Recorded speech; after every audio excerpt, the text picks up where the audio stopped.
ചേട്ടാ, ഈ മാസാവസാനം നമ്മുടെ നിലവിലെ പോലീസ് മേധാവി ഷെയ്ഖ് ദർവേസ് സാഹിബ് ആ, പുറത്തിറങ്ങുകയാണ്. അപ്പോൾ അതിന് മുന്നേ ആയിട്ട് പുതിയ പോലീസ് മേധാവിയെ തിരഞ്ഞെടുക്കുമോ എന്നൊക്കെ ഉള്ള ഒരുപാട് സംശയങ്ങളുണ്ടായിരുന്നു. ഇതെന്താകും, കാരണം അജിത് കുമാർ വേഴ്സസ് യോഗേഷ് ഗുപ്ത എന്നുള്ള ഒരു ഇത് നിൽക്കുകയാണ്. അതിലേക്ക് റവാഡ ചന്ദ്രശേഖർ വരുന്നു. എന്താണ് നടക്കുന്നതെന്നുള്ള ഒരു പിടിയും നോക്കില്ലായിരുന്നു. പക്ഷെ ഇപ്പോൾ കേൾക്കുന്ന ഒരു പുതിയ പേരാണ്, ഉയർന്നു കേൾക്കുന്ന ഒരു പുതിയ പേരാണ് നിതിൻ അഗർവാൾ. ഇദ്ദേഹം കേന്ദ്രത്തിൽ നിന്ന് ഇറക്കുമതി ചെയ്യുന്ന ഒരു ഓഫീസറാണ്. അതായത് നോർത്ത് ഇന്ത്യയിൽ നിന്ന് നമ്മുടെ കേരളത്തിലോട്ട് ഇറക്കുമതി ചെയ്യുന്ന ഒരു ഓഫീസറാണ്. വിവാദങ്ങളിലൊന്നും പെട്ടിട്ടില്ലാത്തത് കൊണ്ട് ഇതിന് യോഗ്യതയുണ്ടെന്നാണ് പറയുന്നത്. പരിഗണനാ പട്ടികയിൽ ഏറ്റവും അതായത് യോഗേഷ് ഗുപ്തയ്ക്ക് മുകളിലെന്നാണ് പറയുന്നത്. അതായത് സത്യസന്ധനായിട്ടുള്ള ഒരു ഓഫീസറായിരുന്നല്ലോ യോഗേഷ് ഗുപ്ത, എന്നിട്ടും അദ്ദേഹത്തിന് മുകളിലാണ് എന്നാണ് പറയുന്നത്. എങ്ങനെയായിരിക്കാം ഇതിന്റെ പിന്നിലെ ഒരു അന്തിമ വിധി വന്ന് ഭവിക്കുന്നത്? ചേട്ടൻ എങ്ങനെയാ തോന്നുന്നത്? അല്ല, നമ്മൾ പത്രം വായിക്കുന്നവർക്ക് തോന്നുന്നതാണ് നമുക്ക് പറയാൻ തോന്നുന്നത്. അതായത് പത്രം വായിക്കുന്നതിൽ നമുക്ക് കിട്ടുന്ന അറിവ് നമ്മുടെ സോഴ്സസ്, നമ്മുടെ സുഹൃത്തുക്കളിൽ നിന്ന് കിട്ടുന്ന അറിവാണ്. ഇപ്പോൾ വിജയ് തന്നെ ശ്രദ്ധിച്ചു നോക്കണം. പിണറായി വിജയൻ മന്ത്രിസഭ 2 ടേം ആകുന്നു. ഇതിൽ ഈ DGP പോസ്റ്റ് ഇരുന്നവരൊക്കെ തന്നെ വടക്കേ ഇന്ത്യക്കാരാണ്, അല്ലേ? അതെ. ഇപ്പൊ നമുക്ക് അറിയാവുന്ന ലോക്നാഥ് ബെഹ്റ, അമിതാഭ് കാന്ത്, ഇവർക്കൊക്കെ എന്തറിയാം? ഈ കേരളത്തിലെ പൊളിറ്റിക്സിനെ കുറിച്ച് ഇവർക്കൊക്കെ എന്തറിയാം? അപ്പോൾ ഇവർക്ക് ആവശ്യം, കേരള രാഷ്ട്രീയത്തിന് ആവശ്യം, അത് CPM ആയാലും കോൺഗ്രസ് ആയാലും അവർക്ക് വേണ്ടത് ഒരു പാവയാണ്. DGP പോസ്റ്റിലേക്ക് വേണ്ടത് ഒരു പാവയാണ്. അങ്ങനെ ഒരു പാവയെ അവർക്ക് ഇരുത്തണം. ഇപ്പം നമുക്ക് എല്ലാവർക്കും അറിയാം, കേരളത്തിലെ മുഖ്യമന്ത്രി കഴിഞ്ഞാൽ തൊട്ടടുത്ത് നിൽക്കുന്ന സ്ഥാനമാണ് ഈ പറയുന്ന പോലെ ഒരു പോലീസ് ഓഫീസർ എന്ന രീതിയിൽ ലോ ആൻഡ് ഓർഡർ നോക്കുന്ന DGP തുടങ്ങി മുഖ്യമന്ത്രി കഴിഞ്ഞ മന്ത്രിമാരെക്കാളും മേലിലാണ് നിൽക്കുന്നത്. ഒരു സൈന്യാധിപൻ പോലെയാണ്. അപ്പൊ ആ പോസ്റ്റിലേക്ക് ഒരാളെ തിരഞ്ഞെടുക്കുക എന്ന് പറയുമ്പോഴത്തേക്ക് കേരളത്തിന്റെ രാഷ്ട്രീയം അറിയുന്ന ഒരാളിനെയാണ് ആവശ്യം. പക്ഷേ കാലാകാലങ്ങളായി സ്വന്തമായി തീരുമാനങ്ങൾ എടുക്കാൻ പറ്റും. അതെ, കാലാകാലങ്ങളായി ഇവിടെ എങ്ങനെയാണ് പോകുന്നത്? ഇവിടെ ഒരു റബ്ബർ സ്റ്റാമ്പ്, ഇവിടെ ഈ പറയുന്ന പോലെ ഒരു മരപ്പാവ, ഇരിക്കാൻ പറഞ്ഞാൽ കിടക്കാൻ പറഞ്ഞാൽ കുറച്ചുകൂടെ സാഷ്ടാംഗ നമസ്കാരം ചെയ്യും. ഇങ്ങനെയുള്ളവരെയാണ് ഇവിടെ വെച്ചിട്ടുള്ളത്. നമുക്ക് ചില ഉദാഹരണങ്ങൾ പറയാം. DGP റാങ്കിലേക്ക് എന്തുകൊണ്ട് അവർ IG ശ്രീലേഖയെ അവർ പ്രപ്പോസ് ചെയ്തില്ല, ശ്രീലേഖയെ കൊണ്ടുവന്നില്ല? പിന്നീട് ടോമിൻ തച്ചങ്കരി ഇവർക്ക് വേണ്ടപ്പെട്ട ആളായിരുന്നല്ലോ, എന്തുകൊണ്ട് ടോമിൻ തച്ചങ്കരിയെ കൊണ്ടുവന്നില്ല? ലോക്നാഥ് ബെഹ്റയെ കൊണ്ടുവന്നു. ലോക്നാഥ് ബെഹ്റ അവിടെ ഡൽഹിയിലൊക്കെ അദ്ദേഹം ജോലി ഇരുന്നപ്പോൾ ഏറ്റവും പേര് കേട്ട ഒരു ഓഫീസറായിരുന്നു. ടോമിൻ തച്ചങ്കരിയെ അവർ കൊണ്ടുവന്നു? ഇല്ലല്ലോ. പത്മകുമാർ ഇവർക്ക് വേണ്ടപ്പെട്ട ആളായിരുന്നു, IG പത്മകുമാർ റിട്ടയറായി. പത്മകുമാർ ADGP റാങ്കിലിരുന്ന്, അദ്ദേഹം DGP റാങ്കിലാണ് റിട്ടയർ ചെയ്തെന്ന് എനിക്ക് തോന്നുന്നത്. അത് കറക്റ്റ് എനിക്ക് അറിയില്ല, ക്ഷമിക്കുക. അപ്പം ഇത്തരത്തിൽ ഇവർക്ക് ആവശ്യം, ഇപ്പൊ സിബി മാത്യൂസ് സാറ്, ഇപ്പൊ ഇരിക്കുന്ന ആള് ദർവേഷ് സാഹിബ്, ഒരു MLA-ക്കാളും ഗതികെട്ട അവസ്ഥയാണ് ദർവേഷ് സാഹിബൊക്കെ. അതായത് പൊളിറ്റിക്കൽ സെക്രട്ടറി P ശശി പറയുന്നതിനപ്പുറം ഒന്നും ചെയ്യാത്ത ആ ഒരാളിനെയാണ് ഇവർക്ക് പോലീസ് ഓഫീസർ മേധാവിയായിട്ട് വേണ്ടത്. P ശശി അല്ലെങ്കിൽ ഇപ്പൊ കോൺഗ്രസ് ആണ് ഭരിക്കുന്നതെങ്കിൽ കോൺഗ്രസിൽ ഒരു ബ്ലോക്ക് പഞ്ചായത്ത് പ്രസിഡന്റ് പറയുകയാണ്, എൻ്റെ ഒരാളുടെ കേസുണ്ട്, താൻ അത് ചെയ്യണം എന്ന് ഒരു ബ്ലോക്ക് പഞ്ചായത്ത് പ്രസിഡന്റ് പറഞ്ഞാലും DGP കേൾക്കണം. അങ്ങനെയുള്ള DGP-യാണ് ഇവർക്ക് ആവശ്യം. ഇപ്പം കാലാകാലങ്ങളായിട്ട് നമ്മൾ കാണുന്നത് എങ്ങനെയാണെന്ന് വെച്ചാൽ, ഏത് ഭരണവും ഇപ്പൊ CPM ആയാലും കോൺഗ്രസ് ആയാലും ഇത്തരത്തിൽ അവർക്ക് ഇങ്ങനെ ഒരു ബൈ പൊളിറ്റിക്കലി അല്ലെങ്കിൽ അവരോട് ആഭിമുഖ്യമുള്ള കുറെ പോലീസ് ഓഫീസർമാർ കാണും. അവരൊക്കെ തന്നെ ADGP റാങ്ക് വരെ പോവുള്ളൂ. DGP റാങ്ക് വന്നാലും ലോ ആൻഡ് ഓർഡറിൽ അവരെ ഒന്നും DGP ആക്കൂല.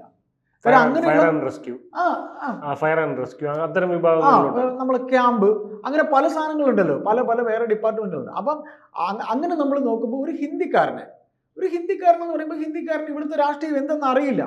ഇപ്പൊ പത്മകുമാറിന് എന്ത് യോഗ്യതയില്ലായിരുന്നു? പത്മകുമാറിനെ എന്തുകൊണ്ട് ഒരു ADGP ആക്കിയില്ല? അപ്പൊ ഇത്തരത്തിൽ അന്യഭാഷക്കാരെ കൊണ്ടുവരും. ഇപ്പൊ നമ്മൾ തന്നെ കണ്ടിട്ടുണ്ട്, വിജയനറിയാം, നമ്മൾ പത്രവാർത്തകളിൽ നമ്മൾ കണ്ടിട്ട് നമ്മൾ അതിശയിച്ചു, ഇതാര് ഈ മഹാൻ? ഇപ്പൊ ദർവേഷ് സാഹിബ് നമ്മൾ കേട്ടിട്ടുണ്ടോ? അത് ADGP റാങ്ക് ഇരുന്ന് ഞാൻ അധികം പത്രവാർത്തകളിലൊന്നും കേട്ടിട്ടൊന്നുമില്ല. നമ്മൾ തിരുവനന്തപുരവാസികളായതുകൊണ്ടാണ്, നമുക്ക് ഈ തലസ്ഥാനം ആയതുകൊണ്ടാണ് നമുക്ക് ഈ ഉദ്യോഗസ്ഥന്മാരെ പേരുകൾ അറിയുന്നത്, ഇവരെയൊക്കെ തന്നെ നമുക്ക് അടുത്തറിയാൻ കഴിയുന്നത്, അല്ലേ? അതുകൊണ്ടാണ് നമ്മൾ, അല്ലെങ്കിൽ ഇവര് മറ്റ് ട്രോളുകളിലും മറ്റുള്ള ഇപ്പൊ സോഷ്യൽ മീഡിയ വന്നപ്പോഴാണ് നമ്മൾ ഇത് ശരിക്കും ഇല്ലെങ്കിലും നമുക്ക് അറിയാൻ പറ്റും. കാര്യം മീഡിയ പണിയെടുക്കുമ്പോൾ ഇവരെയൊക്കെ പേരുകൾ നമുക്ക് അറിയാം. സാധാരണക്കാർക്ക് ഇവരെ അറിയണം. അപ്പൊ നമ്മൾ ഇത്തരത്തിൽ നോക്കുമ്പോൾ അവർക്ക് ആവശ്യം ഇപ്പൊ അങ്ങനെയുള്ള ഒരു പാവയാണ് ആവശ്യം. അപ്പൊ ഇപ്പൊ നമ്മൾ ഇത്രയും നമ്മൾ എറിഞ്ഞു, ഇപ്പൊ അവസാനം അറിയുന്നത് നിതിൻ അഗർവാളിന്റെ പേരാണ്. നിതിൻ അഗർവാളാണ് ഇപ്പൊ സർക്കാർ ആക്കാൻ പോകുന്നത്. എങ്ങനെയുണ്ട് ഉൾട്ടയടിച്ച് നമ്മൾ പത്രങ്ങളും മാധ്യമങ്ങളായ മാധ്യമങ്ങളും അത്രയും DGP ആയിട്ട് അജിത് കുമാറിനെ കൊണ്ടുവരാൻ പോകും. അപ്പോൾ ഇപ്പൊ എന്നിട്ട് നമ്മൾ അടുത്ത യോഗേഷ് ഗുപ്തയുടെ പേര് പറഞ്ഞു. യോഗേഷ് ഗുപ്തയെ ആവണം അദ്ദേഹത്തിന് ഇവിടുന്ന് നേരെ ED ആയിട്ട് അദ്ദേഹത്തിനെ പറഞ്ഞു വിടുന്നതിന് മുമ്പ് അദ്ദേഹത്തിന് ക്ലെയിം ചീറ്റ് ഇതുവരെ കൊടുത്തിട്ടില്ല. അതൊരു നമ്പറാണ് കേട്ടോ, അത് കൊടുക്കാത്ത അത് വേറെ നമ്പറാണ്. അത് വേറെ അദ്ദേഹം അവിടേക്ക് പോയി കഴിഞ്ഞാൽ ഇവിടെ പണി വരും, ബൂമറാങ് ആണ്. പക്ഷെ അത് പണി വരാനുള്ള സാധ്യത ഉണ്ട് വിജയ്. അത് എങ്ങനെയാന്ന് വെച്ചാൽ എന്ത് വന്നാലും ഈ കാലം എന്ന് പറയുന്ന കാലചക്രം ഉരുണ്ടുകൊണ്ടേ ഇരിക്കുന്നതാണ്. ഇതിങ്ങനെ അദ്ദേഹം ഇവിടുന്ന് അങ്ങ് പോകുന്നു. ഇപ്പൊ എന്തായാലും ഇന്നലെ നിലമ്പൂർ ഇലക്ഷനിൽ കോൺഗ്രസിന്റെ വരവ് വരുന്നു. കോൺഗ്രസ് ഒരിക്കൽ കൂടെ ഭരണത്തിലേക്ക് വരികയാണ് എന്നുണ്ടെങ്കിൽ ഉറപ്പായിട്ട് കോൺഗ്രസിന്റെ ഭരണം വരികയാണെങ്കിൽ ഈ കേസ് എല്ലാം കുത്തിപ്പോക്കും. നല്ല നട്ടലുള്ള ഒരു ആഭ്യന്തരമന്ത്രിയാണ് ഉണ്ടെങ്കിൽ ഈ കേസ് കുത്തിപ്പോക്കുകയാണെങ്കിൽ കേന്ദ്രം BJP ആണ് ഭരിക്കുന്നത്, അത് തീർച്ചയാണ്. കാര്യം 2026 ഇനിയിപ്പം ഉടനെ ഒന്നും ഇലക്ഷൻ ലോക്സഭയിലില്ല. അങ്ങനെ വരുമ്പോൾ ഈ ED അന്വേഷണം വരും, യോഗേഷ് ഗുപ്ത പൂട്ടേണ്ടവരെ പൂട്ടും. ഇതിൽ മറ്റൊരു രാഷ്ട്രീയ കളിയും കൂടെ നടക്കുന്നതായിട്ട് നമുക്ക് നിരീക്ഷിച്ചു കഴിഞ്ഞാൽ തോന്നും. അതായത് ഇപ്പോ അജിത് കുമാറിന്റെ RSS ബന്ധം വളരെ വിശ്വസ്തനാണ് അദ്ദേഹം, പാലമാണ്.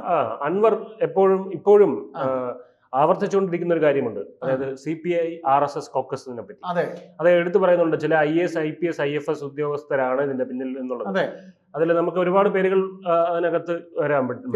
ഇപ്പം നമ്മൾ നോക്കിക്കഴിഞ്ഞാൽ ഈ TG നമ്മുടെ സെൻകുമാർ, പിന്നെ അല്ലെങ്കിൽ ശ്രീറാം വെങ്കിട്ടരാമൻ, ഇവരെല്ലാം തന്നെ ഒരു വലതുപക്ഷ ഇതിൽ ഒരു രാഷ്ട്രീയവുമായിട്ട് പല ചേർത്ത് വായിക്കപ്പെട്ടിട്ടുണ്ട്. സെൻകുമാറൊക്കെ ഓപ്പൺലി തന്നെ പറഞ്ഞിട്ടുണ്ട് അദ്ദേഹം വലതുപക്ഷക്കാരനാണെന്ന്, അല്ലെങ്കിൽ നരേന്ദ്രമോദിയെ സപ്പോർട്ട് ചെയ്ത് സംസാരിച്ചിട്ടുണ്ട്.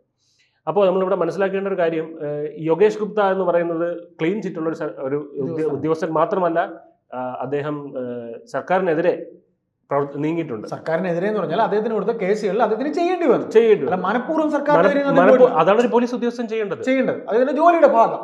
അതായത് മനഃപൂർവ്വം ചെയ്യാൻ പാടില്ല. അതായത് ഒരാളെ ദ്രോഹിക്കുക എന്നുള്ളത് അദ്ദേഹം ചെയ്തു. അദ്ദേഹം കൃത്യനിർവഹണം കൃത്യമായി ചെയ്തു. അപ്പോൾ ഈ അതേസമയം കഴിഞ്ഞ ആഴ്ച ഒരു സർപ്രൈസ് ഗസ്റ്റും കൂടെ വന്നേക്കായിരുന്നു, റവാഡ ചന്ദ്രശേഖർ. അതേ ലിസ്റ്റിലുണ്ട്. അദ്ദേഹം എനിക്കും DJP മുഖ്യമന്ത്രി കാണാൻ വന്നിരുന്നു. അപ്പോൾ ഇതൊരു എല്ലാവരും അതിനെ ഒരു ഡിസ്ട്രാക്ഷൻ ആയിട്ടാണ് എടുത്തിരുന്നത്. പക്ഷെ അതൊരു ഡിസ്ട്രാക്ഷൻ അല്ല, അതിൽ കൃത്യമായ ഒരു രാഷ്ട്രീയ നീക്കം നമുക്ക് അതിനകത്ത് കാണാൻ പറ്റും. അതായത് റവാഡ ചന്ദ്രശേഖർ എന്ന് പറയുന്ന കൂത്തുപറമ്പ് വെടിവെപ്പ് ആ സമയത്ത് അതില് അദ്ദേഹം ഉൾപ്പെട്ടിട്ടുണ്ട്. എന്താണ് IG ആയിരുന്നു, ASP superintendent of police, assistant superintendent of police ആണ്. അപ്പോൾ അദ്ദേഹം അന്ന് ASP ആയിരുന്നു. അപ്പൊ അദ്ദേഹത്തിന് ഇതിൽ പങ്കുണ്ടോ എന്നുള്ള സംശയം ഉള്ളത് കൊണ്ട് ഇദ്ദേഹം ഒരു പക്ഷേ ഈ അൻവർ പറയുന്നത് പോലെ യോഗേഷ് ഗുപ്ത വേഴ്സസ് അജിത് കുമാർ എന്നൊരു സംഭവം വരുമ്പോൾ എന്ത് ചെയ്യും? യോഗേഷ് ഗുപ്ത അവിടെ പോയി കഴിഞ്ഞാൽ യോഗേഷ് ഗുപ്ത ആരും പറയുന്നതും കേൾക്കത്തില്ല, കൃത്യമായി ഇവിടുത്തെ കള്ളി വെളിച്ചത്താക്കും. അദ്ദേഹത്തിന് എല്ലാ രഹസ്യങ്ങളും അറിയാവുന്നില്ല. അപ്പോൾ അവിടെ ഒരു BJP RSS ഡീൽ നടക്കാനുള്ള ഒരു സാധ്യതയില്ല. അതായത് ഇത് രണ്ടിനും അല്ല, വേറൊരാളെ നമ്മൾ തരാം. റവാഡയും വേണ്ട, റവാഡ അങ്ങനെ ഒന്ന് ഇറക്കി നോക്കിയതാണ്, പക്ഷെ അത് വേണ്ട, നമ്മളൊരാളെ തരാം. ആരാ? നിതിൻ അഗർവാൾ. ഒരു പാവയെ പോലെ അദ്ദേഹം ഇരുന്നോളൂ. അങ്ങനെ ഒരു ഡീലിനും ഇതിനകത്ത് സാധ്യത അല്ല. നിതിൻ അഗർവാളെ ആവുള്ളൂ. അവസാനം നമ്മളിപ്പോൾ നോക്കുമ്പോൾ ഇന്നിപ്പോ തീയതി 24, ഇനി ആകെ 7 ദിവസമേ ഉള്ളൂ ഇത് ദർവേഷ് സാഹിബിനുള്ളൂ.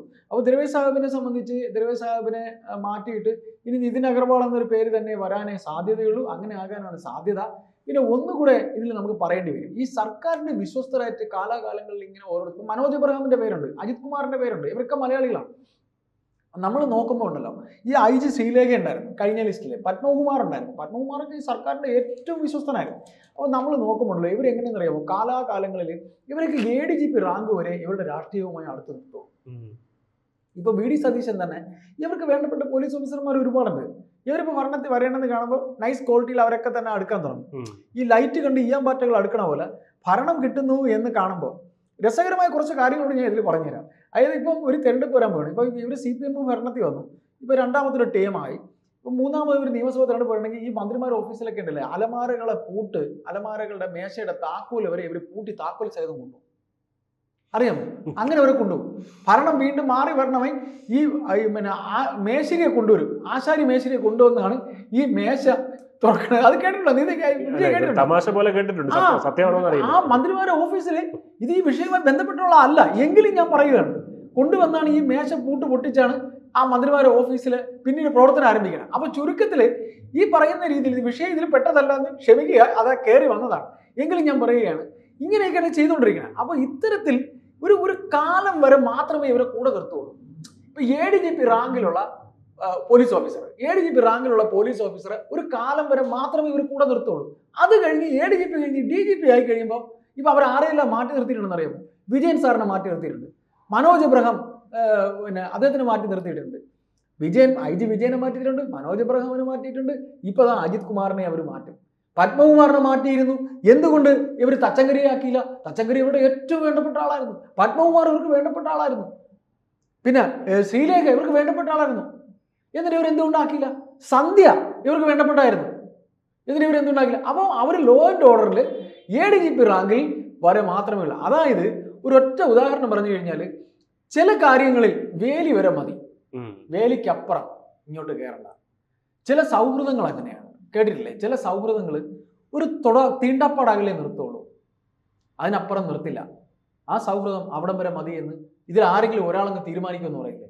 അതാണ് ഇതിനകത്ത് സംഭവിച്ചിരിക്കുന്നത്. അതിൽ ഇവിടെ ആ സുഹൃത്ത് ഈ രാഷ്ട്രീയക്കാരും സൗഹൃദം തേടിപ്പോകുന്നത് ഈ ഉദ്യോഗസ്ഥരുമാണ്.